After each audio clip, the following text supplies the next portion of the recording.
want to thank Andrew for giving me 2.5 hours to do this lecture. Yeah, you're laughing, aren't you? Yeah, sure. So, as you know from the title, this is going to be a little bit different than is normally here. I'm here to talk about Spain's role in the independence of our country.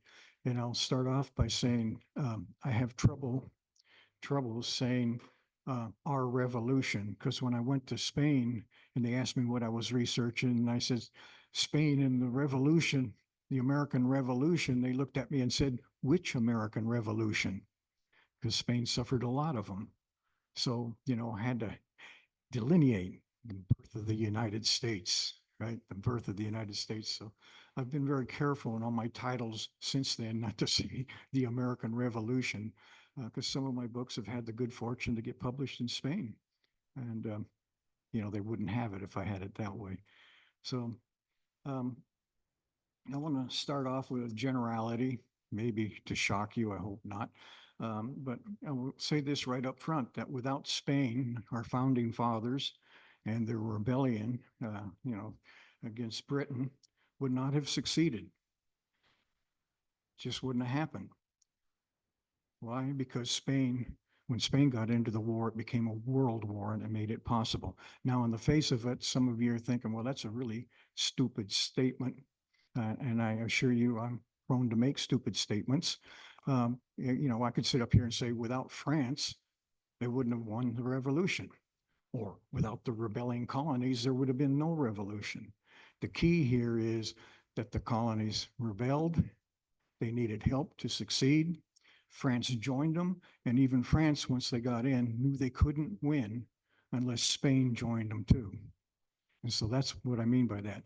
And the other thing I want to be careful in saying, like, oh, if we hadn't won that revolution, we would never have become an independent United States of America. As Thomas Paine said, it's ridiculous for an island to think it can run a continent. And he was right. Eventually, we would have gotten our independence, but by a different means, okay? So I'm not saying, if Spain wasn't involved, we'd never become independent. In Spain, it came involved in, and I divided up, make it simple for everybody, including my mind, in two ways: before it declared war against Great Britain and after it declared war for Great Britain. Before it declared war with Great Britain, it was sending covert aid to the colonies, and we'll get to that in a second. And then after, it provided sailors and ships and soldiers to fight the British. So I want to make that clear. And then I'm going to throw now some facts and figures. I hate dates. I almost believe dates aren't necessary in history, but they really are. Cause and effect is more important than knowing what day Columbus sailed the ocean blue. Like we learned, the high school coach taught us in high school, right? The date and then do a line to the name, and you were all confused and it bored the hell out of you. But I'm going to do that to you anyways. And I want to start with this. Before the end of 1776, Spain had sent 12,826 bombs, 51,134 musket balls, 30,000 rifles, 10,000 complete uniforms, 27 mortars, those little stubby cannons, and 4,000 tents. And then on the 21st of December, 1776, that same year, Benjamin Franklin arrived in Paris, along with Silas Deane and Arthur Lee, who were already there. And at the same time that he got to Paris, the King of Spain and his ministers ordered all responsible officials throughout the Spanish Empire, including the governors of Louisiana and in Cuba, Havana, Cuba, to quickly supply the Americanos, so we get to call ourselves Americans after all, the Americanos, with what gunpowder and fusiliers that were available. In spring 1777, Spain sent an armada to South America. Now, we don't think about it when we're thinking about George Washington and Lafayette, going overland and through the mud and dirt and trees to get to different places and avoid the British who had the fleet there. This is before Spain got involved in the war. They sent a Spanish armada, a fleet, to South America, to the Rio de la Plata, to extract British allies, the Portuguese. And in that fleet were 9,000 men, 7 ships of the line, 8 frigates, 4 smaller ships, and all the transports. Those 9,000 men translated into 14 infantry battalions and 4 cavalry squads. And then later in that year, in October, Battle of Saratoga took place, first big colonial victory. And it was a victory that our diplomats in Paris used to try to get France and Spain into the war quicker. And then in February of 78, just 4 months after Saratoga, France entered into the war on the side of course, our founding fathers.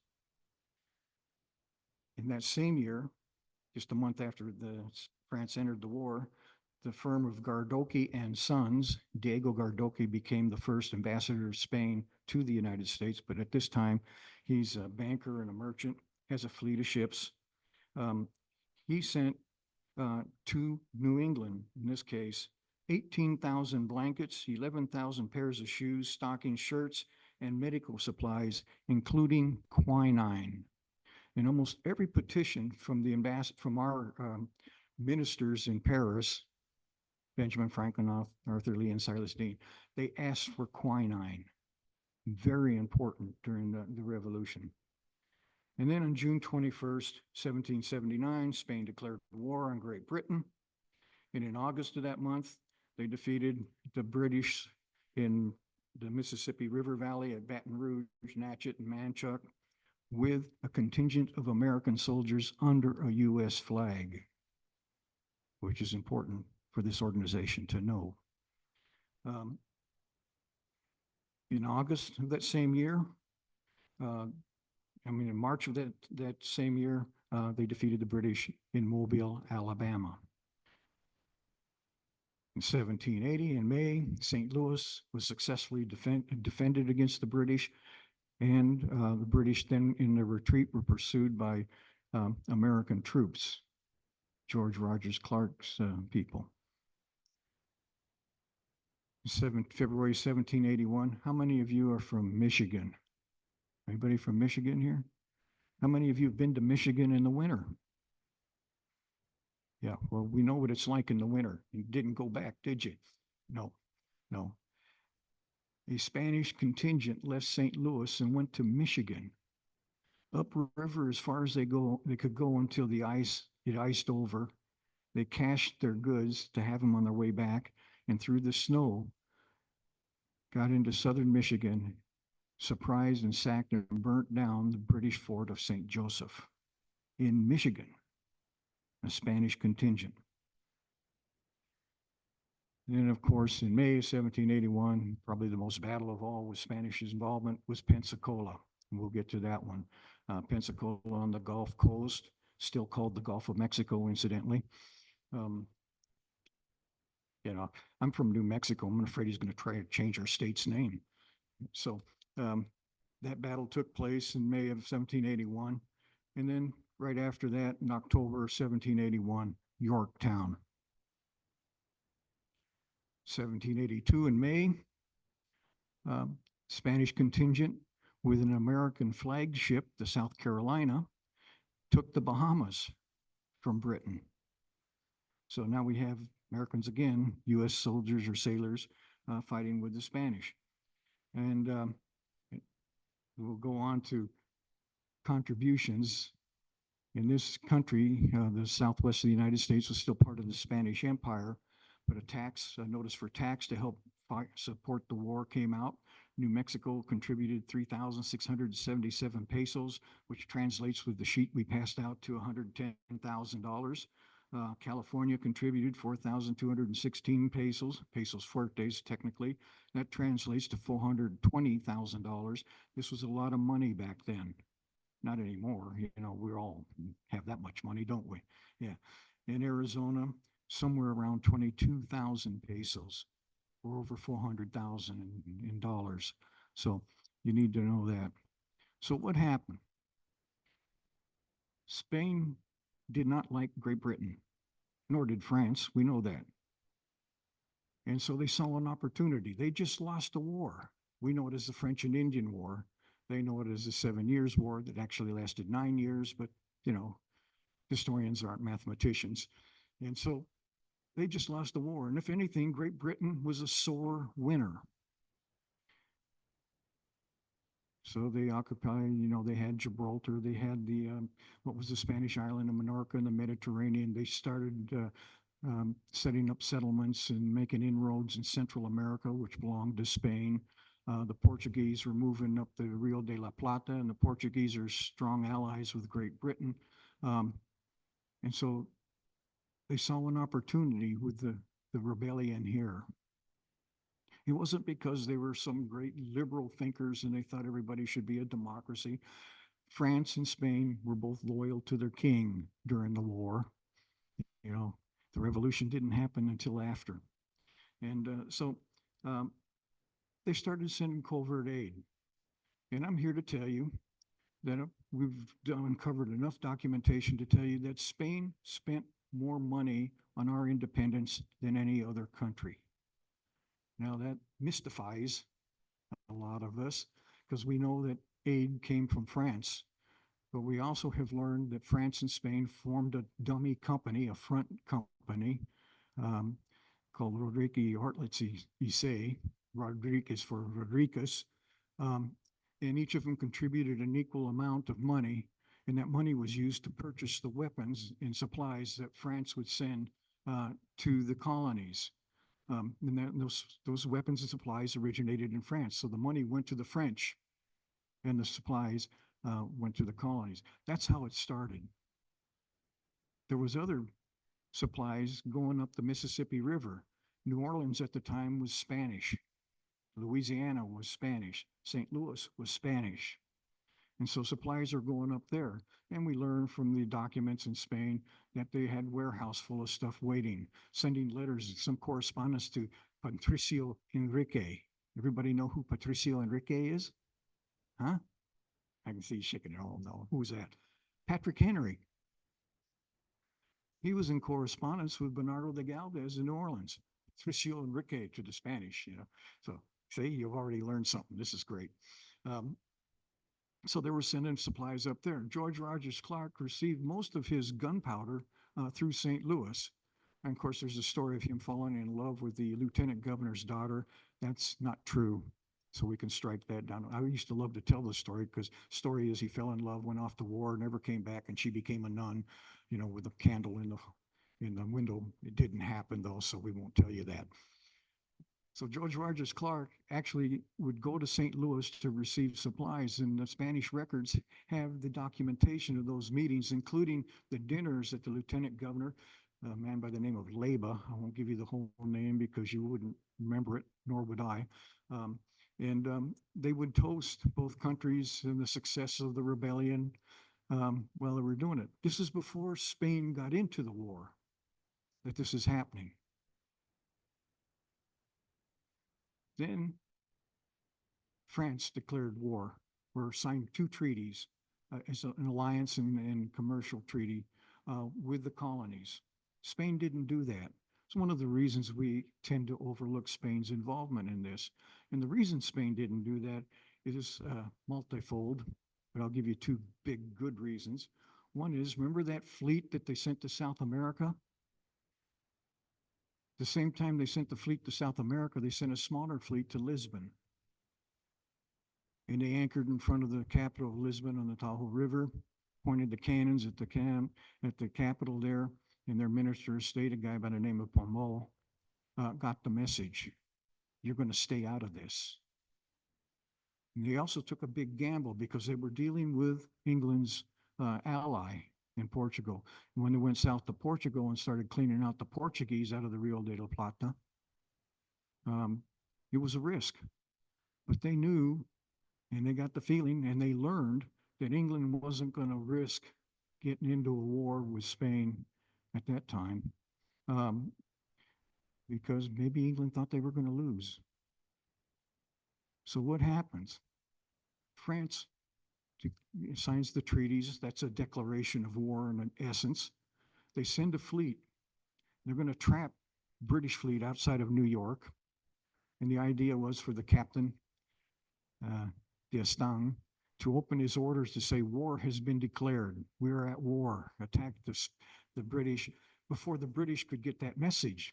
He wasn't supposed to open his orders till he got out to sea.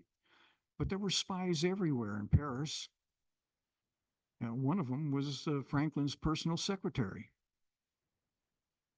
And so the British knew what was going on.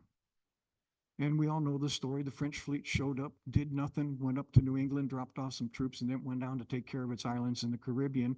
And poor George Washington and company were disappointed. I'm saying it simply, but that's what happened. And so the gambit failed. And it's at that point where Jean, the minister of state for France, tells his king that if Spain doesn't get involved in this, we're going to lose. We cannot defeat the British alone. Now, why would he say that? That's because Britain had this rule, basically, that their navy would always be larger than the next two countries' combined navies. But they screwed up. It turns out that the Spanish and French navies would be larger than the British Navy. And that opened all kinds of possibilities. So now France wants Spain to get into the war. France doesn't want to fight this alone. Our founding fathers aren't going to help France. And already France, because they're in the war, the British are taking their colonies away in India. This is not good. So they asked, they petitioned Spain to get into the war. And Spain says, we're not getting into the war because for two big reasons. One is we're waiting for that big fleet that went to South America to come back because we need them here. The ships of the line, the battleships of the day, were like the F-16s of today. If you have more of them, you have the advantage. And so they needed the fleet to come back to join the French fleet. That was the first thing. The second thing is the Conde de Floridablanca, the minister of state of Spain, knew that they had the advantage. He's a good poker player, if you will. He was holding the cards. Basically, he tells Great Britain at this time, or told Great Britain at this time, either you come to the table and sign a peace, or we're going to get into the war. And then you're in trouble. Proposes it to him. Our founding fathers knew this was going on. It was reported to Congress. George Washington commented on it. Benjamin Franklin reported on it. And one of the key things in that correspondence is they knew and understood that Spain had declined as out of hand any compromise on the independence of the 13 colonies. We developed this attitude down through the years that Spain didn't get in the war and they were trying to sue for peace when they were going to blow us off. That is absolutely not true. The documentation says otherwise. So if you thought that, strike it from your mind. Take a shower and clean it out. Okay? So negotiations are going on between Spain and England. They failed, of course. England wouldn't give up, wouldn't let the colonies be independent. And basically it was George III who turned it all down. He had this misconception that the colonies could never be independent and it wouldn't work. And we're England and we're tough and we'll defeat whoever. So on June 21st, 1781, Spain declared war. And what did that do? When Spain got in, they openly told the French the strategy. Simply put, make the biggest empire in the world at that time, Great Britain, make hard decisions. What's more important, the West India trade or a cold harbor in New England? What's more important to them? Do they really want to dig a canal in Central America, as they were planning to do, which incidentally wasn't a new idea? Is that what's important to them? Well, how do you want to keep Gibraltar? or suffer an invasion? You want to keep the Mediterranean island of Minorca or Jamaica? Make them make the hard decisions. We have the resources to do that now. And that's in essence what happened. Our rebellion became a world war. And in that context, then, all these battles I was telling you about took place. Now think about it. Michigan, Mississippi River, Gulf Coast, South America, Central America, and fighting went on in Europe. We've managed to overlook that in our history of the revolution too. That actual French, Spanish, and British fought in Europe. 22,000 men laid siege to Gibraltar, a joint Spanish and French adventure. More than once, Spain and France feigned an invasion of England. You don't think that didn't resonate with them? Yeah. Was, protecting the homeland more important than, say, Philadelphia? Sure, it resonated with them. And it was a joint Spanish-led but French-aided expedition to the Mediterranean island of Minorca, where they defeated the British. Make them make hard decisions. Some of the most vicious fighting of that war took place in Central America. We tend not to think about Central America in this country, but we better. England had this great idea, man. We're going to go in there. We're going to go up what they called Guatemala, spelled G-O-A, not G-U-A then. And Guatemala was all of Central America. And then we're going to go up the river of San Juan, Nicaragua, to the lake. 11 miles on the western side of that lake to the Pacific Ocean was a perfect place to dig a canal. It was an idea that Carlos I of Spain had back in the 17th century, actually 16th century, excuse me. But now England had that idea, and the idea was we'll split the Spanish Empire in half in the Americas, and we will have control of that canal. Well, we're hearing that today. And we'll have control of the canal. And, we'll take the Manila Galleon away from them because we have the canal. And some horrible fighting went on in Central America. And the accounts are vivid in the Spanish archives, where they're going up the river in one contingent in a small castle on an island in the middle of the river, held out as long as they could. And the descriptions of the place being blown up with body parts shooting into the air are in the documents, where they ended up bayonet fighting. It's not funny stuff, it's ugly stuff.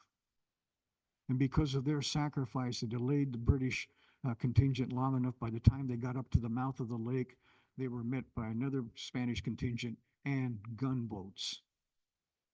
And on top of that, how many of you have been to Central America in the middle of the summer? It's another place you don't want to be at that time. Imagine these people in the uniforms they had then, in that humidity, in those jungles. So while the British were going up and being resisted, they were also being subject to the weather and the humidity, something that Englanders aren't used to. And the Spanish actually write about that. Said we'll get them in an environment that they're not, it's not their habitat, and they have a problem. And they suffered. Some of them died from exposure to the elements. But when they saw the defense at the lake, they turned around and gave it up. That wasn't the end of the fighting in Central America. The island of Moa was taken by the Spanish from the British. There was contingents, going into the jungles. Kind of remind me, any of you Vietnam veterans, you understand what I'm saying. These guys going into the jungle and doing the slash and burn thing against the British and their Indian allies in Central America, and coming out as different people altogether. It was a miserable place to be at war. But it had something to do with our independence, because it was making Britain make the hard decisions. And you don't think you don't believe that? Britain actually transferred troops from the colonies here to Central America to deal with that fighting. So it did have something to do with it. So this is going on. And of course, Yorktown. Ah, yes, Yorktown. Now, I'm going to talk a little bit about Franklin and Francisco Saavedra de Saavedra. None of you know about Francisco de Saavedra. I'm sure of that, except for one or two people here, two geniuses in the front row sitting here, my good friends, and good historian, Larry Ferrero, who wrote Brothers in Arms. It's a book you should get, not miss. We already know Franklin went to Spain. He never went, he didn't go to Spain, he went to France, and he never went to Spain. Yet he took papers with him that named him ambassador to Spain, or as he explained in a letter accompanying those papers, signed by John Hancock, the president of Congress, that he was named minister plenipotentiary to Spain. If you know diplomatic talk, which we try to learn on occasion, even in English, minister plenipotentiary means you're the ambassador. But he also understood in that same meeting that he wasn't going to go to Spain because at the time Spain hadn't declared war and was sending all this covert aid, and they didn't want to blow the whole scam. So they wouldn't accept any emissaries from the colonies while they were sending the covert aid. Of course, once they got into war, then the colonies could send their representative, and they did. And it was John Jay. But up until then, no. So we have these three ministers in Paris. They had their first meeting on the evening of December 29th, 1776, and soon after the Declaration of Independence. And they meet for 2.5 hours. And they met with the Spanish ambassador to France, the Conde de Aranda. You know, the Conde de Aranda, I mean, you can almost hear out in West in the background when I say his name. The Conde de Aranda had reputably one of the best silver place settings in all of Paris. John Jay's wife said he had 60 servants, which was not true, but you know, she was impressed. Probably came in a place like this, right? And the Conde de Aranda was a veteran. He had been wounded in war. He had had a lazy eye probably from that wound. He couldn't turn his head like this. He had to do this because of that wound somewhere in his shoulder or something. He was a man who could get in a meeting and go on forever or cut you off in a second. He could feign a temper tantrum. He was experienced, absolutely intelligent, and he cut no slack. So here go our three ministers to meet the Conde de Aranda. And the Conde de Aranda wrote a 32-page handwritten report of that meeting, which is in the archives of the Indies in Seville, Spain. And he talks about how the ministers came and basically they fussed around. And finally, Aranda cuts him off and says, I would think, given the situation you're in, you would come here asking for more than friendship. Right? Why aren't you asking for arms and support? And this put Franklin, you know, on his heels. And he said, well, I have a written report to give to you. And Aranda says, well, where is it? And Franklin says, well, I have to write it. And Franklin and Aranda, being Aranda, says, I would think after 2 months at sea and the time it took you here to get over land, you had plenty of time to write it. This is a guy, the Count of Vergennes, Minister of State of France, described as, I've never seen an ambassador like this man. No one wanted to deal with him. I mean, you weren't going to have a beer with him. I'm going to tell you that right now. And, you know, so, and the other thing he writes in his first report, or wrote in his first report, was, I'm not sure we accomplished anything because Franklin understands little French, Silas Deane less, and Arthur Lee none at all. So our three ministers sent to Europe, to France, didn't speak French, which I'm sure, because I'm a historic preservationist, we've maintained to this day with our ambassadors. And I know this for certain, not only because Aranda wrote that, but then he wrote a subsequent letter saying every meeting after that, he had a translator there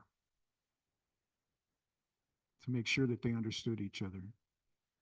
Well, finally, Franklin's petition was presented, and they asked for the things that you would think, the arms, the uniforms, the blankets. Incidentally, some Spanish blankets made it to Valley Forge, where Patricio Enrique immediately claimed them for the Virginia contingent and not the others. This is how we got along in a revolution. And so we know that happened. So they wanted Spain to become an ally.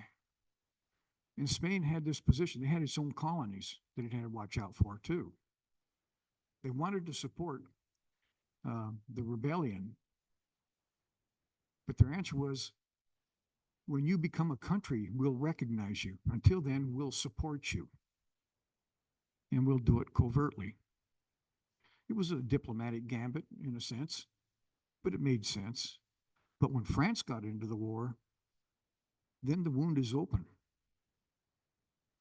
Now Spain is going to say, we're going to get in the war if you don't negotiate a peace and grant them their independence. And we know what happened. So Spain declared war. And they made it a world war.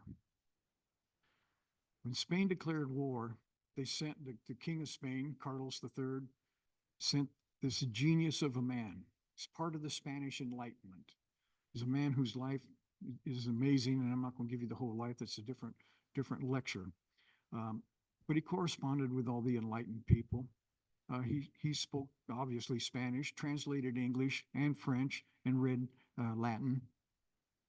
He was into historic preservation, identified some, Roman ruins in Spain. Just a genius of a man. Got his doctorate when he was 17 years old, which is, like 17 years before I got mine or something. And so I'm not near as smart as he was. And he endeared himself to the King of Spain through the Galvez family. Bernardo de Galvez is the famous general who fought at Pensacola and so forth. And he befriended him, and Bernardo de Galvez were 2 months apart in age. And they had met in Algiers, in the siege of Algiers, where they were both wounded. And then they got together again at the military academy in Avila. And Bernardo de Galvez was so impressed with Saavedra that he introduced him to his uncle, who was the minister of the Indies, high up there. And so he became endeared to the king. And it turns out when the King of Spain wrote out his declaration of war, it was Saavedra who wrote it for the king. That's just brand new information for you. But they sent him to Havana as the king's emissary. Why did they do that? Because Bernardo de Galvez was in Havana. He was the commander of the troops, but the politicians in Havana weren't cooperating with him. Galvez was just like, my best defense is a good offense. And that's why he went up the Mississippi River, Natchez, Manchac, and Baton Rouge, and then on the lake behind New Orleans with American contingents, and then Mobile, Alabama. And then he wanted to invade Pensacola, the big British port outside of Jamaica in the Gulf of Mexico.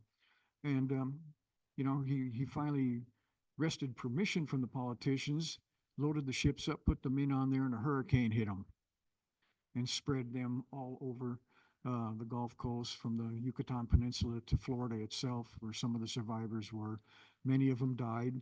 Galvez stayed at sea trying to find the survivors. He finally got back, but what did he do? He got back to Havana and says, we got to do it again. Governor Havana said, no way, man.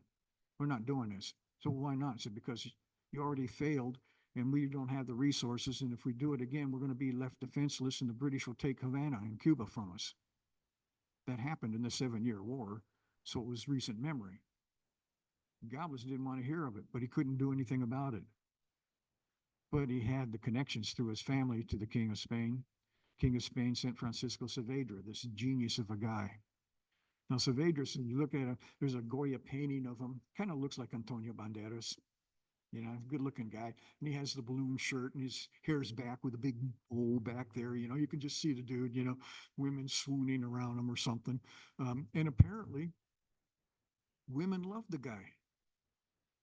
Usually it was the wives of the people he was working with. And he wasn't having affairs with them. They just liked him. They liked him at the dinner parties and just in the conversations that he would have. And he's this person that everybody liked, even though he was, doing stuff, but maybe they didn't like. I'm not talking about sex or anything. That he's clean that way. Um, and so here he is as the king's representative to tell the politicians in Cuba to get off their duffs and support Bernardo de Galvez. You can imagine the jealousy. Oh yeah, Galvez, because his uncle's the minister of the Indies, and his father was the commanding general. Is the commanding general in Central America. Oh yeah, the Galvez. Yeah, he has all this pull. That's why you're doing it. You know how that would work if it was you. Guys use political strings to get stuff done. And here comes Saavedra, who has a series of what he called war councils, and kind of politely said, I represent the king, and this is what the king wants, and here's how we're going to do it. And they said, well, we don't have the resources. One of them was they didn't have enough bread, to make the biscuits for the sailors. He figured out how to do that. The other one is they didn't have enough money, and they didn't have enough troops. There's a great scene of him walking on the port side with Bernardo de Galvez saying, if you go now with what you have, you're not going to win at Pensacola.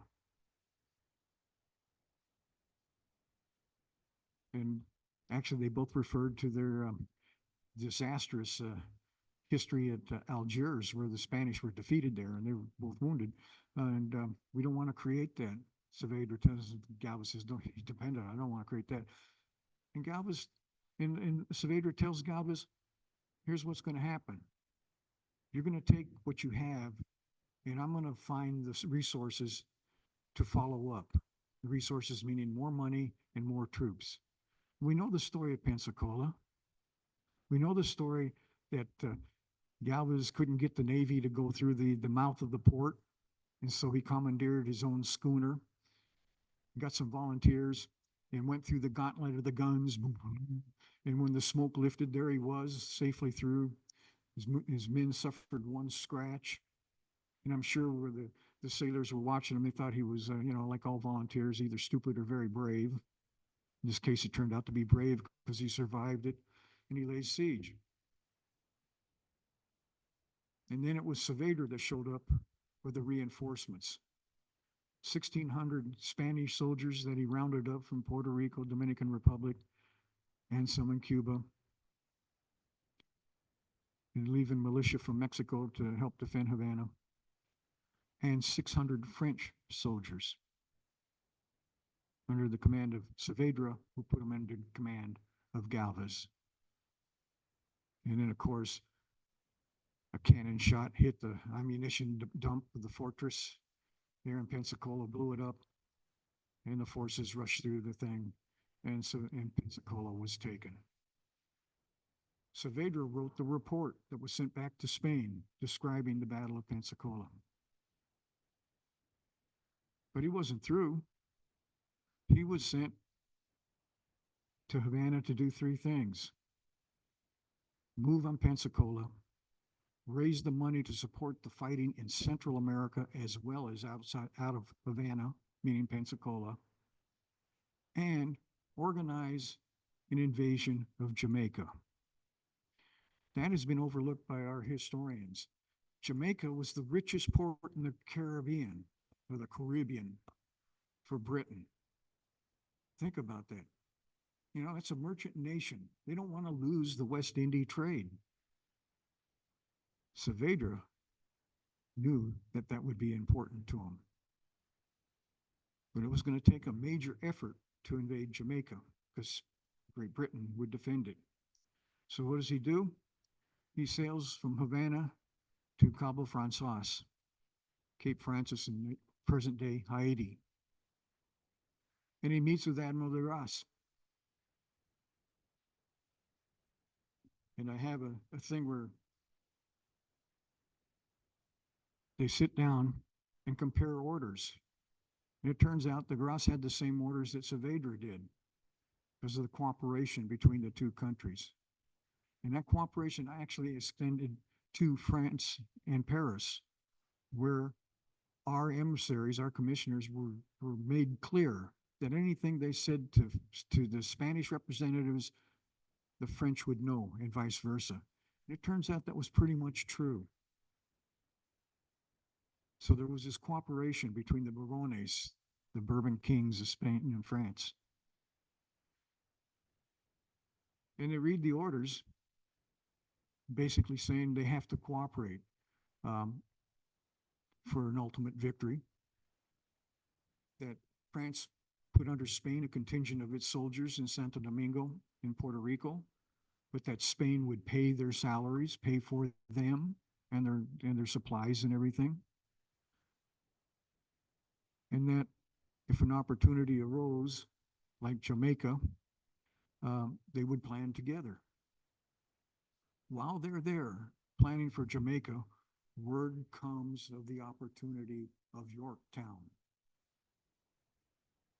Lord Cornwallis has marched south for some unforeseen reason, basically separated himself from the British Navy. Now think about that. That was the key to our founding fathers. We didn't have a navy, not like Britain.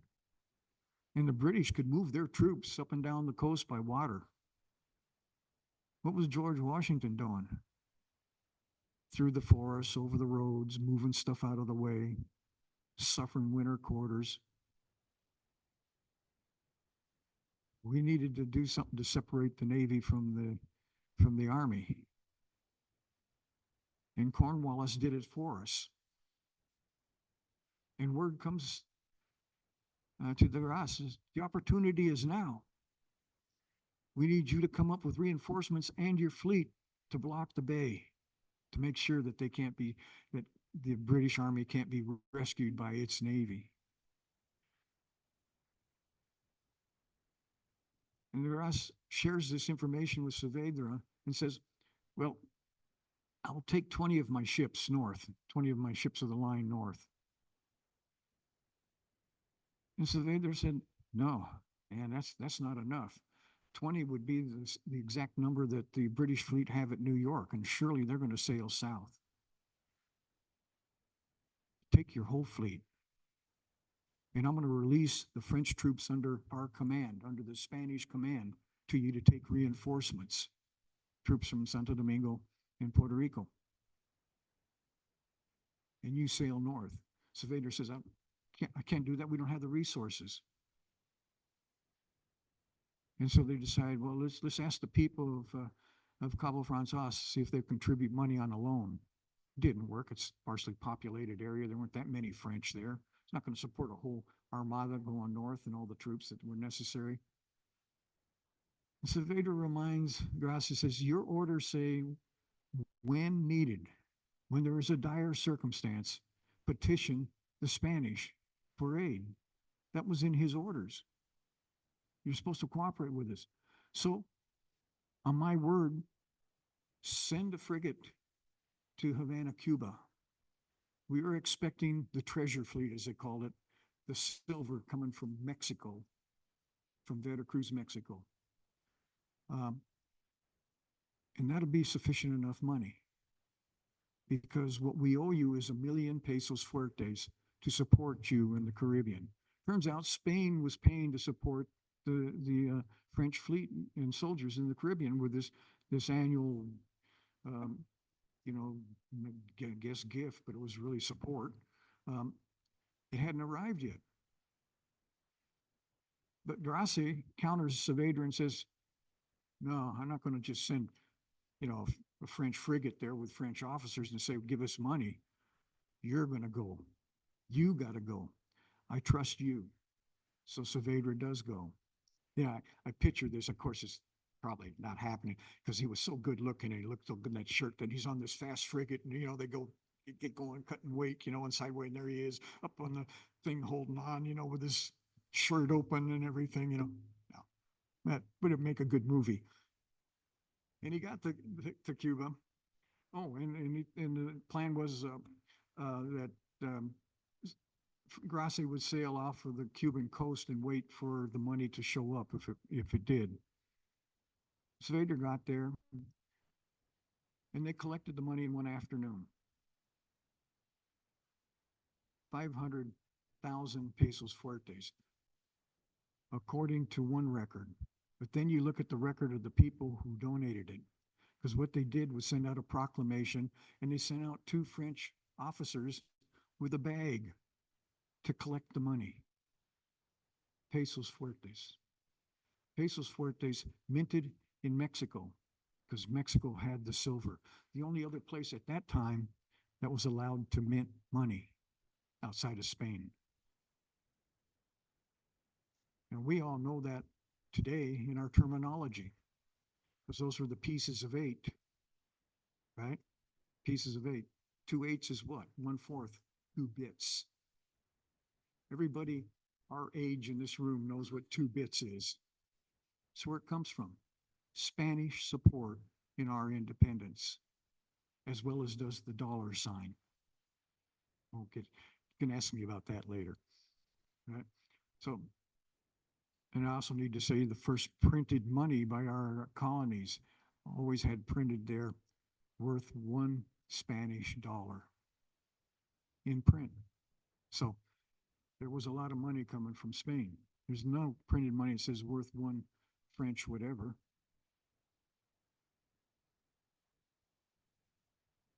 So they raised the money. And it was loans. And they put it on the French frigate.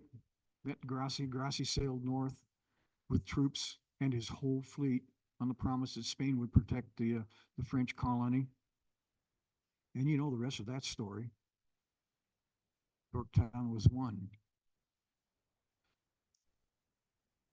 Our people, although we've throughout history have tended to ignore Spain's influence, actually paying for that battle. Now we're doing the history. Larry has revealed some of this himself. Our people knew it then. I just got email today where the Philadelphia Gazette talks about them toasting Spain and France for the victory of Yorktown. They knew it, but they tended to ignore it for some reason. Took a while for them to figure it out, I guess, in Paris because of distance. You couldn't email back then. So Saavedra then, all right, he's raised the reinforcements and money for Pensacola. He's raised the money for Yorktown. Then he goes to Mexico because Mexico hasn't been sending what was expected of him. And he finds in Mexico, it wasn't the viceroy that was a problem because he went there to kind of, whip the viceroy in shape. It was an underling assigned to the viceroy by, guess who? Jose de Galvez. For some reason, he didn't trust this viceroy. And this underling was into graft. He was milking the money for himself and his brother. Saavedra figured it out. And ironically, when he went to Mexico, he went on a French ship with French officers. A guy by the name of Santo. And Santo went with Saavedra and a nephew of a friend from Cuba to Mexico City. And they found out about the graft. They got that straightened out. And they collected 3 million peso fuertes, plus a big shipment of wheat that was key to the Navy to make its bread.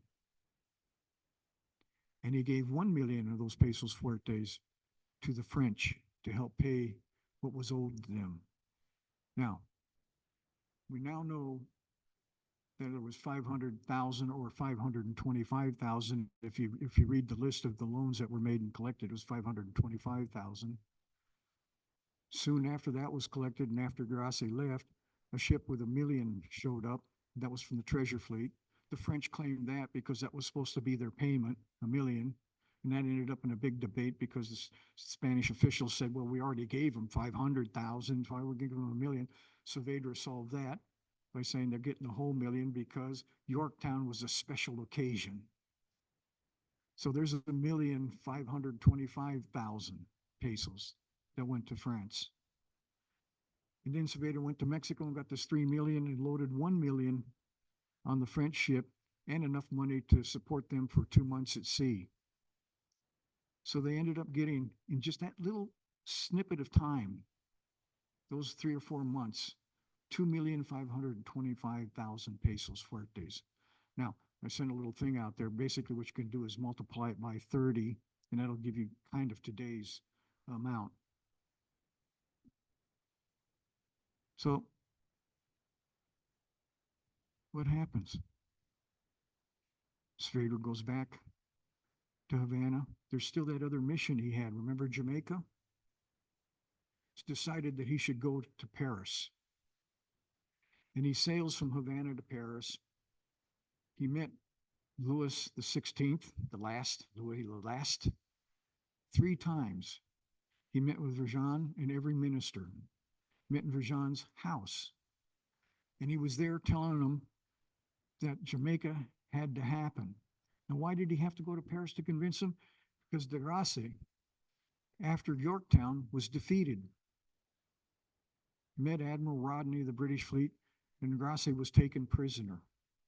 And so without the French fleet, everybody said, well, forget Jamaica. And Saavedra, genius that he was, or stubborn, said, no, we can still do it. He convinced the French that it should happen. He was in Paris essentially 2 weeks. While what else was going on? England was negotiating with our commissioners for peace. And John Jay was getting frustrated. I mean, he thought Franklin was too friendly with the French.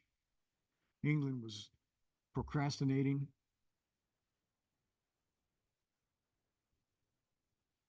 And Saavedra, this enlightened man, so far as I can tell, is one of the frustrations of me, never met Benjamin Franklin. And we're like 2 ships at sea, passing. And there was another ship passing. Saavedra left Paris as John Jay arrived. They passed on the road, one going in each opposite direction.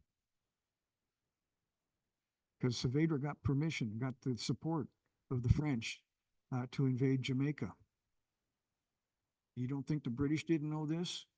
Like I said, there were spies everywhere.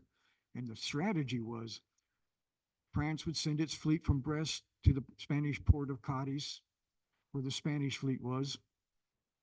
They would join and sail for the Americas and meet up what fleets were there and invade Jamaica. It was going to be over 20,000 men involved in that invasion. And guess who was assigned to command the French contingent? Lafayette. Saavedra traveled back to Madrid, reported that he had the French agreement, and was assigned to go to Cadiz to oversee the whole organization. And there was Lafayette. Lafayette was going to be placed second in command of the invasion under Bernardo de Galvez. And while they were there at Cadiz, peace was signed. Now, this is just a theory. I have a simple-minded approach to things.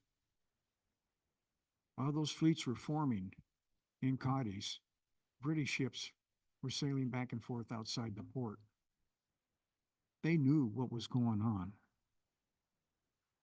I wonder what influence that paid on the final agreement and the signing of the peace. So that's the short story. I'm really not going to speak 2.5 hours and do that. But, it was been a real pleasure to come here, and I want to thank Andrew for that. And I want to propose something to this organization. Some of our founding fathers fought shoulder to shoulder with Spanish soldiers at sea and on land. We need to include them in the Society of Cincinnati. And so, while we have the blue and white flag of the Order of the Society of Cincinnati, and the United States flag, the Stars and Stripes, and the French flag. I propose we put this up. Because without this one, which really in that day was this, that war would not have been won. Now stand by that. Thank you.